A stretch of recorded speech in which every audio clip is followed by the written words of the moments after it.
12ই ফেব্রুয়ারি সারাদিন ধানের শীষে ভোট দিন।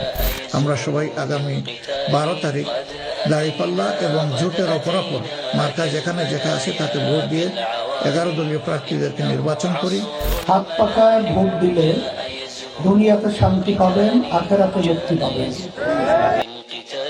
গণতন্ত্র একটা আলাদা মতবাদ, আলাদা দিন, আলাদা চিন্তা ভাবনা, জীবন ব্যবস্থা। ইসলাম একটা আলাদা চিন্তা ব্যবস্থা।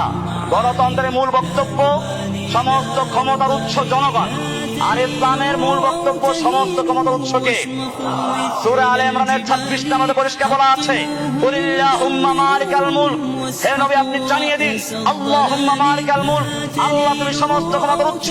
তুতিল মুলকা মান তাশাউ, তুমি যাকে ইচ্ছে করো ক্ষমতা দান করো। ওয়া তানজিউল মুলকা মিম্মান তাশাউ, তুমি যার থেকে ইচ্ছা ক্ষমতা ছিনিয়ে নাও। ওয়া তুইজ্জু মান তাশাউ, তুমি যাকে ইচ্ছা ইজ্জত দান করো। ওয়া তুযিল্লু মান তাশাউ, যাকে ইচ্ছা অপমান করো। বিয়াদিকাল খায়রু, সমস্ত মঙ্গলের চাবিকাঠি তোমার হাতে। সমস্ত ক্ষমতার উৎস কার হাতে? গণতন্ত্রের ক্ষমতার উৎস কার কাছে? গণতন্ত্রে আইনের উৎস কারা? জনগণ। জনগণে ভোট দিয়ে সংসদে লোক পাঠাবে, সংসদ আইন তৈরি করবে। সেটা আল্লাহর আইন বাতিল করার ক্ষমতাও রাখে।